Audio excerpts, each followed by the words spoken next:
पता है कभी कभी ना इतनी गड़बड़ हो जाती है ना कि बहुत ज़्यादा डांट पड़ जाती है। मतलब मैंने कभी सोचा नहीं होता कि मैं भी ऐसी गड़बड़ कर सकती हूँ, और मैं वैसी गड़बड़ मुझसे हो जाती है। मैं इतना कोशिश करती हूँ कि मुझसे गड़बड़ ना हो, और खास करके जब मम्मी आती हैं या मेरी सासू माँ आती हैं तो मुझसे ऐसी कोई गड़बड़ हो जाती है जिसके लिए वो मुझे बहुत सुनाती हैं, बहुत डांट पड़ती है।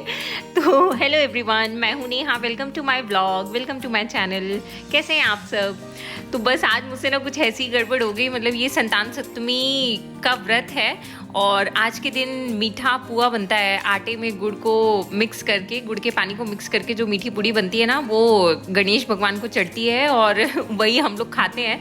तो मैंने मम्मी से बोला कि मैं बनाती हूँ, और मैंने ना पता है क्या गड़बड़ कर दी। ये मैंने गुड़ का पानी बनाया और उसमें इतना ज़्यादा गुड़, मतलब जितना बड़ा गुड़ था ना पूरा मैंने उसमें उसको मेल्ट कर दिया। और वो इतना, मतलब आटा सनने तक तो मुझे बहुत अच्छा लगा, हाँ हाँ बहुत सॉफ्ट है, बहुत सॉफ्ट है, बहुत सॉफ्ट है। और उसके बाद जैसे ही पुआ बन के मतलब रेडी हुआ ना, ये देखो मम्मा ना बेल रही हैं उसको, पुए को बोल रही हैं मैं बेलती हूँ तुम सेको। मम्मी बोली हाँ हाँ बहुत अच्छा आटा है, बहुत अच्छा। और ये देखो पुआ बनने के बाद पुए की हालत कुछ ऐसी हो गई, मतलब इतना कड़ा हो गया ना, हार्ड हो गया वो। पहले तो सॉफ्ट था। तो ये मैंने जल्दी से गणपति बप्पा को भोग लगाया, और इसके बाद हम लोग करेंगे संतान सप्तमी की पूजा। ये संतान के लिए व्रत होता है। वैसे तो बोलते हैं ये बेटे के लिए होता है, बट मैं ऐसा कुछ नहीं मानती हूँ। बेटा हो या बेटी, माँ के लिए तो उसकी संतान से बढ़कर कुछ भी नहीं होता। दोनों संतान ही उसको एक बराबर प्यारी होती है। तो ये संतान सप्तमी का व्रत है। तो पहले मैंने गणपति बप्पा को भोग लगाया पुआ और दही का। इसके बाद हम संतान सप्तमी की पूजा करेंगे। मतलब मैं और मेरी मम्मी दोनों फास्ट रहते हैं। तो ये चांदी की चूड़ी है, कंगन ये पहनते हैं, और ये मम्मी मेरे लिए नई वाली बिछिया लेके आई है। तो उनका कहना है कि आज तुम पहन लो, इतने महीने से आई हुई है बट मुझे पहनने का टाइम ही नहीं मिल रहा है। तो मैं पूजा की तैयारी भी करती जा रही हूँ, और पुए के लिए मुझे 100 बातें सुन चुकी हूँ मैं। आने वाले टाइम पे मैं और सुनूंगी जैसे जैसे वो कड़े होते जाएंगे ना, क्योंकि आज हमको यही खाना है और इसके अलावा हम कुछ भी नहीं खा सकते हैं। पुआ और दही खाना है, और मेरे हस्बैंड को भी पुआ बहुत पसंद है। तो मैंने ज़्यादा बनाने के चक्कर में ना इतनी गड़बड़ कर डाली है। पूरा गुड़ मैंने उसको ना पिघला लिया, और वो गुड़ का पानी जब बन के तैयार हुआ, आटा तो बहुत सॉफ्ट लगा था, बट उसके बाद इतना कड़ा हो गया वो सिकने के बाद। तो यहाँ पे मैं महावर लगा रही हूँ। पहले मैं देवी माँ को महावर लगा रही हूँ, क्योंकि इस दिन गणेश जी की पूजा होती है।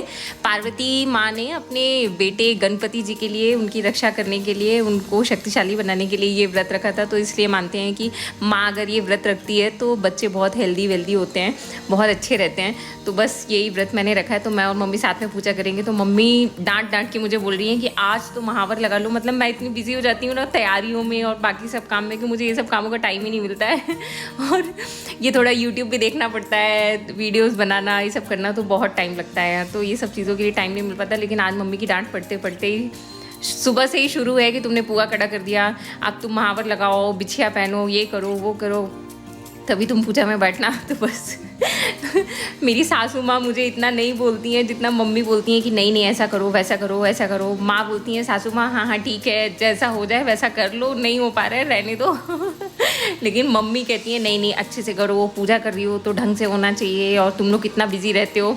तो बस ये मम्मी के कहने पे मैं महावर लगा रही हूँ। मुझे भी पर्सनली महावर लगाना बहुत अच्छा लगता है। ये देखो जैसे जैसे लग रहा है ना, मुझे बहुत खुशी हो रही है कि हाँ कितना सुंदर पैर लग रहे हैं मेरे।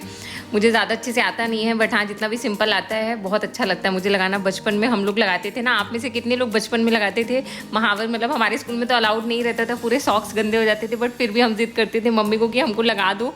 और अब जब मौका मिलता है ना तो हम आलस कर जाते हैं कि नहीं नहीं कल लगाएंगे, परसों लगाएंगे, रहने देते हैं, ऐसे ही पूजा कर लेते हैं। तो बस ये महावर लगा रही हूँ मैं। अब इसके बाद धीरे धीरे सब तैयारी भी हो गई है पूजा की, क्योंकि ये पूजा दोपहर में होती है और गणेश जी जब आते हैं ना उस टाइम पे ही संतान सप्तमी का व्रत पड़ता है। आप में से कितने लोग ये व्रत रखते हैं मुझे बताना एक बार कमेंट सेक्शन में। और आप लोग कैसे पूजा करते हो? मतलब मैं तो ना हर बार मम्मी रहती है तो मम्मी बताती जाती है, मैं करती जाती हूँ। तो इसमें चांदी की एक कड़ा होता है या अंगूठी होती है, उसमें पूजा होती है।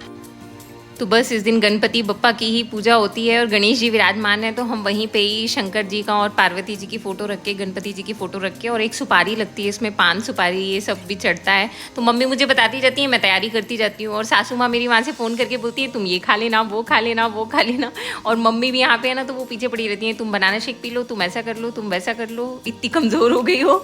तो बस मम्मी और सासू माँ यही बोलते बोलते, और मैं एक कान से सुनती हूँ, एक कान से निकाल देती हूँ कि हाँ हाँ अभी पूजा कर लेते हैं, अभी खाते हैं। फिर पीछे से से मेरे पति देव आते हैं, अभी तुम पहले ना बनाना शेक पी लो फिर तुम पूजा करना। मैंने बोला नहीं भैया, पहले मैं पूजा करूँगी उसके बाद ही मैं कुछ खाऊंगी पीऊँगी। तो बस ये मैंने महावर लगाया, फिर मैंने मम्मी को भी महावर लगाया, और ये देखो हमारे पैर कितने सुंदर लग रहे हैं। और ये मैंने बताया था ना आपको, कुछ लोग अंगूठी की पूजा करते हैं, कुछ लोग कड़े की पूजा करते हैं। तो मेरे पास कड़ा है और मम्मी की अंगूठी है, मम्मी ने अंगूठी बनवा ली है। कुछ लोग सोने की भी अंगूठी की पूजा करते हैं, बट हमारे यहाँ चांदी की होती है, शुरू से चांदी की हुई है तो हम लोग चांदी की करते हैं। और ये मम्मी भी आ गई हैं, सिर में दुपट्टा उपट्टा रख के, बोली मैं कपड़े चेंज नहीं करूँगी और जो पहने वही पहन के पूजा कर लेते हैं। तो मैंने बोला ठीक है। तो इसमें जैसा कि इसको संतान सप्तमी बोलते हैं, तो 7 पान 7 सुपारी और 7 पुए लगते हैं, जो मीठी पूड़ी मैंने बनाई है। तो अभी तक तो ये सॉफ्ट हैं, बट धीरे धीरे ये कड़े होते जा रहे हैं। तो बस मुझे बातें सुनने को मिलती जा रही हैं कि तुमने इतना सारा आटा लगा लिया है और इतना सारा पुआ खाएगा कौन तो बस अब ये पूजा शुरू हो गई है। ये कड़े को हम गरम कर लेते हैं, बोलते हैं गरम करने से ये शुद्ध हो जाता है, प्योर हो जाता है। तो बस ये जनेऊ भी पहनना होता है, धागा बांधना होता है। तो बस मम्मी उसको बनाने में लगी हुई हैं, तैयार करने में, और ये हम धीरे धीरे पूजा कर रहे हैं।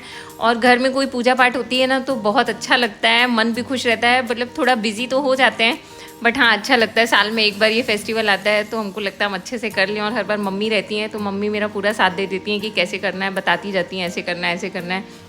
नहीं तो मेरे साथ पता है क्या आदत है, मैं उस साल पूजा करती हूँ, नेक्स्ट ईयर फिर भूल जाती हूँ। फिर मैं अपनी सासू माँ को फ़ोन लगाती हूँ, माँ कैसे करना है। माँ बोलती हैं ऐसे सुपारी रख लो, ऐसे कर लो बस ये पूजा हमारी ऑलमोस्ट ख़त्म हो गई है। और अब ये हम एक दूसरे को पुआ एक्सचेंज करते हैं। मतलब मेरा वाला पुआ मम्मी मेरी गोदी में डाल रही हैं, 7 पुआ जो भगवान को चढ़ते हैं गणपति बप्पा को। तो पार्वती मैया ने ये व्रत रखा था अपने गणपति जी के लिए, अपने पुत्र के लिए, उनकी रक्षा के लिए। तो माता रानी सबके संतान की रक्षा करना। जय माता दी, जय Ganpati Bappa. Thank you so much, thanks for watching my blog. Please subscribe my channel.